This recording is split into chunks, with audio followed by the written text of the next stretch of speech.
Hello and welcome to A Bettor Morning, presented by Rival Fantasy. I'm Heather Klein.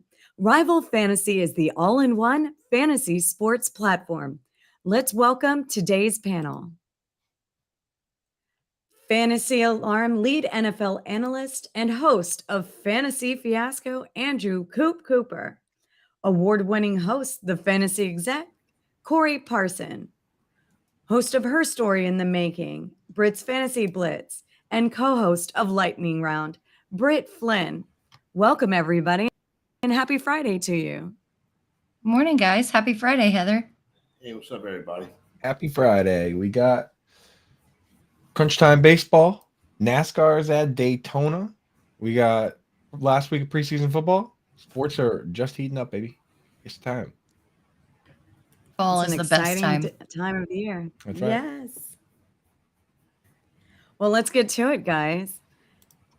The Denver Broncos will be without their receiver, Jerry Jeudy, for their season opener against the Las Vegas Raiders. Jeudy will be out several weeks with a hamstring injury he sustained in yesterday's joint practice, yesterday against the Rams. It's uncertain when he will return to the Broncos sideline. Coop, does this injury affect his fantasy football value, and how do you think the team will fare without him? I mean, it absolutely affects his value. These soft tissue injuries are big time killers. I mean, there's a ton of uncertainty when it comes to these timelines. They always just kind of give us a general idea, but we're talking about, your hamstring is a bundle of multiple different muscles. And we've seen guys come back the first week, and we've seen guys like Keenan Allen last year with his soft tissue, where they said he was going to be back every week. He missed half the season.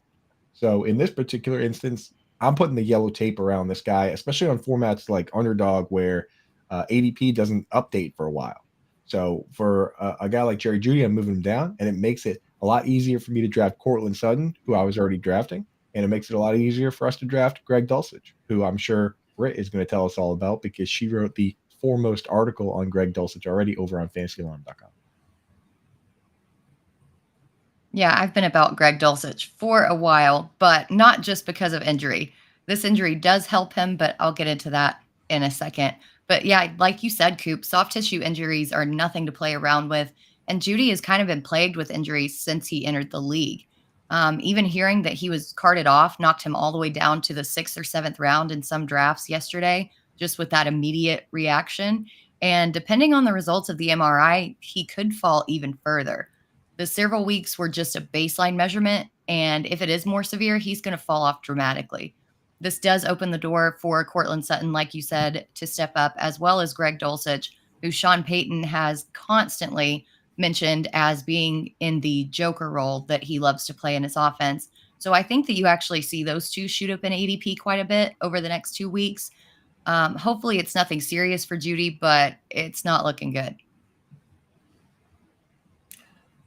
This guy, he need a new location to play football at because it's not getting done with the Denver Broncos. Jerry Jeudy, coming out of college, was a generational wide receiver talent. We've seen flashes of that in Denver, but for the most part, we've seen disappointment. Like, I can't remember saying over the past 3 years, oh, man, I feel great that I got Jerry Jeudy in my lineup, and it's not going to happen again this year. Listen, to me, if I go to Denver, I'm going to get Javonte Williams, probably that tight end Britt was talking about. But it's just nothing there for me anymore. I want to see Jeudy in a new place, getting it done. Unfortunately, it's not working in the Mile High City. Hey, you make a good point. Coming out, Jerry Jeudy and CeeDee Lamb were kind of 1A and 1B to me. And recently, in both production and the way we handle them in drafts and the way we think about them, CeeDee Lamb has really separated himself. But you have to wonder that if maybe they just went to different teams and Jerry Jeudy got to play with high-flying Cowboys and, Kellen Moore and Dak Prescott, and and CeeDee Lamb was stuck over with, Drew Lock and Nathaniel Hackett and this whole gang, maybe we would be looking at these two guys differently. Yeah, it makes a good point. I think it's a time for a change of scenery. Yeah, and you wonder, I think, how much this depth of the Broncos wide receiver room is going to affect their production as well with Cortland Sutton. If there's nobody else out there on the field for defensive backs to kind of cover, how much double coverage is he going to see? How inefficient is this offense going to be just because of lack of depth in that wide receiver room, depending on how long Jeudy's out? I believe Better Boss in the chat said that Denver will sign a veteran wide receiver. And at this point, it almost seems like they have to. There's just no depth on that team at all. They need to go get T.O. He always looks like he's ready to rock and roll. For real. I give him a shot. You know what I'm saying? A 50-year-old T.O. out there running around. I'll tell you what. The three of us just all saw Des Bryant, man. He looked like he could still throw down too. Yeah, there you go. But if they don't sign somebody, the name to look for me is Marvin Mims. Rookie Marvin Mims already worked his way out there. He was out there in 3 wide receiver sets. Tim Patrick's out. If it's going to be just him and him and Cortland Sutton and Marquez Callaway and whoever, Marvin Mims kind of interesting. Jordan Humphrey. Little Jordan, what a name, right? That's the best part about name. that is that it makes you think he's not very big, but Lil Jordan Humphrey is actually humongous. Hey, and then what's up with T.Y. Hilton? They might be able to check into the T.Y. Hilton for a couple of weeks, but shaking their head like it's over. No, he's retired. He's retired. 150-yard catch, walk off in the sunset. That's his move, right? He's like the new Deshaun Jackson. Yeah, T.Y. So I saw in a preseason game, there's a defensive player now. I forget what team, but his name's T.Y. too, and he got a sack and he's out there doing the T.Y. So it lives on, baby. It lives on. There you go. Shout out to T.Y. Hilton. Yeah. You know what the TY stands for, by the way? No, I don't. So his real name is Eugene Marquise. Yeah. Eugene Marquise Hilton. Eugene Marquise Hilton. TY is a nickname because his father, Tyrone, was the coach of all the kids growing up. And Antonio Brown was actually on his team growing up too. And everybody, because he was Coach Tyrone, everybody just called him Tyrone's youngin. 25%. So T.Y. Hilton's from that area in South Florida. Yes. At one point, 25% of the players in the NFL were from a 16-mile radius in South Florida. That's crazy. Yeah, that area is nuts, man. And Antonio Brown was supposed to go to Florida International with T.Y., but Antonio Brown got kicked out before the season even started. It's a lot of Antonio Brown had a wild childhood. I got an Antonio Brown story coming up though. Britt will love it. Oh God, can't wait. Let's go. We're here to get you ready for your fantasy football draft. Start a free 7-day trial of Fantasy Alarm's All-Pro subscription and get the Fantasy Football Draft Guide and Cheat Sheet free. We are officially 16 days from a Raider Nation kickoff. Vegas GM Dave Ziegler spoke with the media yesterday and said there are no new developments for a potential deal with Josh Jacobs. According to Vic of The Athletic, there were exploratory calls made by the Miami Dolphins on whether the Raiders are interested in trading Jacobs. Britt, do you think Jacobs will be suited up and on the field come week 1 against the Broncos? And how do you approach drafting him in fantasy football? Oh, get in the game. Put your earmuffs on for this one. In this market, Josh Jacobs should be suited up, but will he be? And I honestly don't know. We keep getting mixed signals in the media about whether or not he's going to report. And at this point, I'm just out on him. I'm tired of the whole thing. Not only do you have the holdout issue still looming, but I don't think that the Raiders are going to have a good season. I think people are enamored with the return on ADP that they got from Josh Jacobs last year, but the entire offensive line on the Raiders is a huge question mark. Jimmy G is a question mark. And in addition to the lack of experience on the offensive line, Jacobs only faced a stacked box at the 17th highest rate in the league last year. And I think that number goes way up this year when opposing defenses don't have to respect Jimmy Garoppolo. Wow. Jacobs' ADP is way too high with all the uncertainty, and I don't think I'm going to have any shares of him.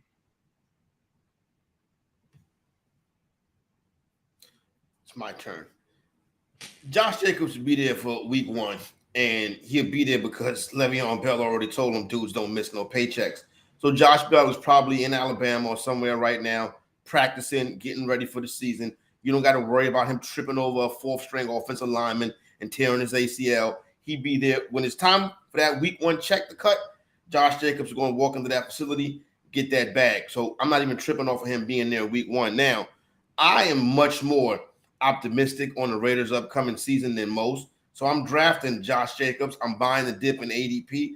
If you start with a lot of wide receivers, you want to do the 0 running back thing, Josh Jacobs is going to fall in line of these weekend drafts. So I'm in on Josh Jacobs. See, one thing about that offense, they're going to run the football. And he's the best option to do it. He's going to tote the rock. And as far as facing stacked boxes, I mean, this Jimmy Garoppolo thing, it baffles me. Like, the dude has been to 2 NFC championship games in the Super Bowl, and people act like you just picked him up out the trash. Jimmy Garoppolo will have the respect of the passing game. You know what I'm saying? Your man, Devontae Adams, had 180 targets last year. He had 100 receptions. Jimmy Garoppolo will do a better job than that. Britt doesn't think so. Well, I truly hate to say it, but I agree with Corey Parson. With Josh Jacobs, there's a possibility he holds out, but it's fairly rare to see a Le'Veon Bell or even a Melvin Gordon where they hold out half the season. What's even more rare, though, is to find an actual 3-down bell cow back in the NFL these days. And that's the role that Josh Jacobs earned, and that's the role that they're going to be paying him to play. I mean, the reality is, even though these guys think they should be paid more, $11 million is a lot of money, and it's a lot of money for a running back. So if he's going to play on that contract or on any other contract, he's going to be expected to tote the rock, man. So I'm drafting guys like once I get to a certain part of the draft where there are no more 3-down backs, I have no choice but to take Josh Jacobs. So in the where he goes right now in the 3rd round of my drafts, I'm still taking him. And I'll bite the bullet if he doesn't play, because enough of these running backs, honestly, are coming off injury. They're splitting carries, and they're in general just going to get hurt because that's what happens at running back. So I might as well take a shot on the upside rather than committing myself to somebody that I know is going to split carries. Josh Jacobs had one good season, and now everybody's thinking that he's like the bell cow and he's the dude, and not even taking into account all these other factors on this team. I mean, we talk about it all the time, not living in the past of last year's fantasy production. So why are we doing that with Josh Jacobs? Because I tell you why, Britt. Because he was in a different offense last year than at any other time in his career, and they committed to giving him the football. That offense they're going to run the ball, and he's going to be the guy. See, that's the reason why I think last year was such a outlier, was because of the fact that he got with a group with. They run the ball. That's what Josh McDaniels do. And I think he's going to do that again this year. To be honest with you, I think they're happy he's not there. But are they going to expect the run, though? He has 1,000 yards rushing 3 out of 4 years, back-to-back 50 reception seasons, and he averages 10 touchdowns a season. He's played 4 years. He has 40 touchdowns. I mean, there's a lot to like about Josh Jacobs, no? Hey, Britt, you would take, if you were on the clock this weekend, you would take Ramondre Stevenson over Josh Jacobs? That's not part of the deal. I won't take anybody in that range. I'll already have my anchor and attack wide receiver, and I'm not going to deal with any of those bums in the 2nd or 3rd. Britt not fighting your straw man, Corey. so Britt, but I feel like when you do that, you lock yourself into RB out the gate. You know what I'm saying? What if the draft throws you a curveball? I don't lock myself into anything. I'm fluid. I've got a plan. Britt's got the Anchor RB article on fantasyalarm.com if you want to draft one running back and then wait a little bit and take another one. I want to ask Britt some more ADP questions about Josh Jacobs. Do we have time for that? Yeah, let's do it. Yeah, Najee or Josh Jacobs? Najee. Okay, I would agree with you on that one right there. She's already on Gibbs over Jacobs. Gibbs over Jacobs? Yep. ETN over Jacobs? No. Okay. All right. Joe Mixon. No. Just out of principle. Jacobs just out over of Joe principle. Mixon. I can dig that. Aaron Jones. Yeah, Aaron Jones over Jacobs all day. Miles Sanders. Yes. Wow, you're going pretty deep. Okay. You got Jacobs. That's why I'm saying you've got so much value there that I'm not going to worry about anything or anybody with concerns. I'm going to take these guys who are still in a bell cow role that are going 2 or 3 rounds later. See, I got it. Okay, listen. Yeah. Interesting. No, not Tony Pollard. Of course, Tony Pollard. Pollard easily. Yeah. Settle down in the chat, everybody. Somebody It's my alarm that going, says settle down in the trying to chat. wake up. Alarm says tell Oh the chat. Lord, to look settle at down. this. Look at this right here. Wake up, Coop. Yeah, Wake up, Coop. Look The New York at these two. Mm-hmm. Goons. Although the New York Yankees broke their 9-game losing streak Wednesday, which tied the franchise's longest since 1982, last night they lost again to the 59-69 Washington Nationals. There are rumors that manager Aaron Boone will be relieved from his duties. Although his contract expires at the end of next year, is it time for the Bronx Bombers to cut their losses and find some fresh blood to get them on the winning side next season? Corey, I know you have a lot to say about this. I actually don't have a lot to say about this. This guy, Aaron Boone, was never the right man for the job anyway. Has not been able to get it done. It's going on, we're getting up to that 15, 16-year range. New York Yankees, too big to fail. You know what I'm saying? This right in a sport with no salary cap, the New York Yankees should be able to pull this off and be a contender every year. And now you let poverty franchises like the Baltimore Orioles and the Tampa Bay Buccaneers, might as well be for all I care, come in here and take over the AL East. Brian Cashman, Aaron Boone, and the players on the roster. You all need to be ashamed of yourself for taking this great baseball team and this great baseball city and putting out this terrible product this year. Now, your general manager has been there for a quarter of a century. That's a long time. But before you run Son out, who are you going to bring in there? You got to think about that as well. Like, you can't just bring somebody up out the minor leagues to be the Yankee general manager.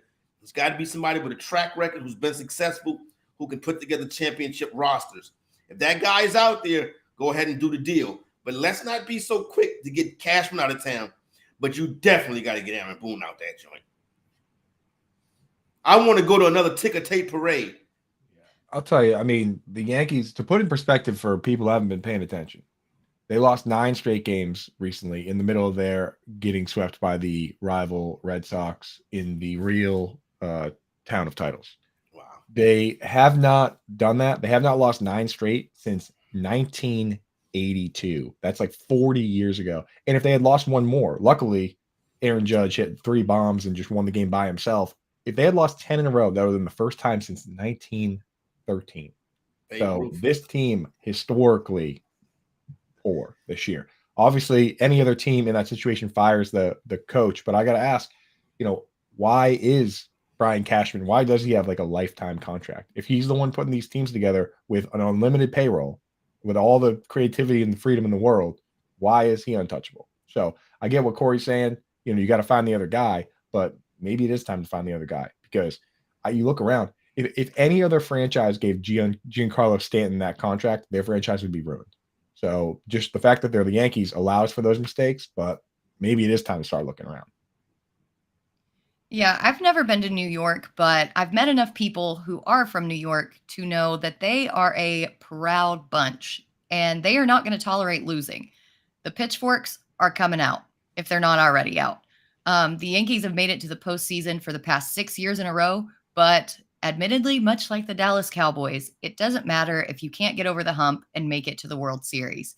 I think Boone was already on thin ice because fans got tired of losing in the postseason. Now not even making it is going to be the final straw. Thank you for your service, Boone, but it's time for somebody new. And Better Boss asked in the chat, is it bad for baseball when the Yankees are bad? Of course it is. Awful. Who's going to watch the World Series? It's terrible. Yeah, Like you know what I'm saying? If you want to see the Rays play the Dodgers? Listen to what Chris Collinsworth just said the other day. Yep. You guys see his comments? He said if it were up to NBC, the Dallas Cowboys would be on Sunday Night Football every single night. There's certain teams that just have bigger fan bases, and a lot of it is because the marketing in the past, the way they've established the marketing, right? Like the Cowboys are America's team. Every person that visits America from another country, even briefly, is just handed a Yankees hat.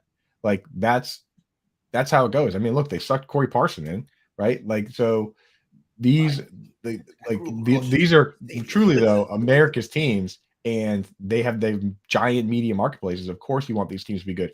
Even as a Red Sox fan, I look at it and I quietly root for the Yankees to be good, so that it'll be more fun.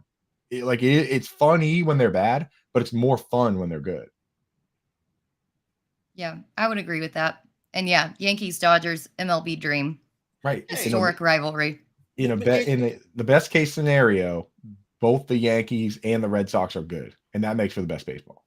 Hey, do remember when we started the show? We was talking every day about the Cincinnati Reds. Is that still a thing? No, I have no idea, honestly. Actually, I have no clue. One of my bet of the day picks was going to be on the Reds, but since college football starts tomorrow, I switched it over to college football. But yeah, I'm still talking about the Reds. Week 0, baby. Are they going in the playoffs? They still people still betting on the Reds to win. We still doing a 30 for 30 on the 2023 Reds. more like a 50-50. Oh, yeah, okay. I think that's what their record is these days. That's a good one, Coop.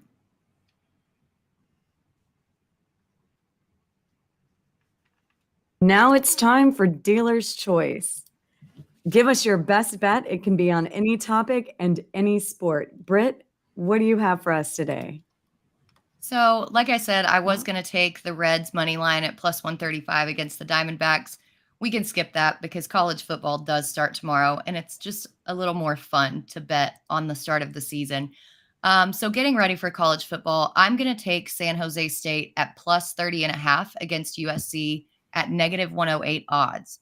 The line for USC actually opened at 38.5 and has fallen to 30.5. So I like the odds and the shift here. I think San Jose State gets enough garbage points to close the gap during the second half while USC rests their starters. I also like the odds for first touchdown scorer to be Dorian Singer at plus 390. I usually don't play the first touchdown scorer, but Singer has been dominant. He averaged 16.7 yards per catch on a pretty bad Arizona team, and now he gets to work with Caleb Williams. So sign me up for that plus 390. And fully capped. There's a lot of ways to play that game, huh? I'm going back to preseason football. I know it's dumb and it's a sucker bet, but sometimes these don't have to be that hard. Like last night, I laid $100 on the Steelers. The Steelers were playing their starters. The Falcons weren't. I just bet the first quarter, and the Steelers were up 17-0 pretty quickly there. Tonight, with this Lions-Panthers game, the Lions supposedly are going to be resting all their starters, and that should include Jahmyr Gibbs and obviously Jameson Williams is out, but like these rookies. Whereas the Panthers are just going to run their guys out there. So right now, I've got a little money on the Panthers getting 4.5 for the total game. But once the first quarter lines come out, I'm just going to put money on the Panthers with their starters versus the backups for the Lions. Yeah. Hopefully, Frank Wright don't get the quarterback hurt this week because it seemed like he tried to. You don't want him to make the start of the season. I'm going to go the South Carolina State play this week. MEAC SWAC Challenge on ABC on Sunday night. And when the MEAC and the SWAC plays, the SWAC team is always the favorite. And the MEAC team always win the game. So take South Carolina State on the money line. That'd be the bet right there. And then we go back to our discussion from earlier this season about players podcasting.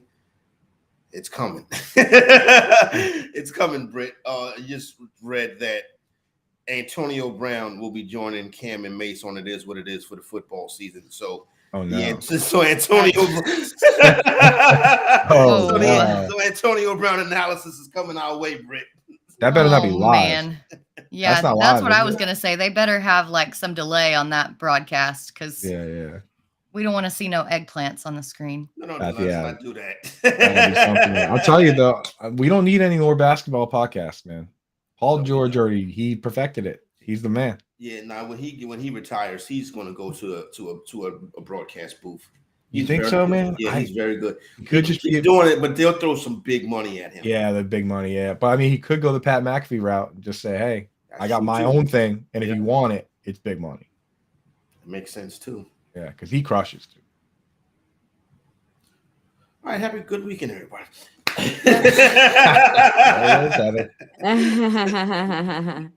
That was today's edition of A Bettor Morning. Corey, take it from here. No, thank you to Corey, Britt, and Coop. No, please. Stream. I love it. Up next is the debut of Sportstopia Fire and Ice with Drew Silva and Chris Crawford. Then it's Moose and Keith with Mark Malusis and Keith Irizarry at 10 a.m. Eastern. And if you missed any of our shows, you can find them all on our YouTube channel and at bettersports.com. We wish everyone a better weekend. Thanks, guys.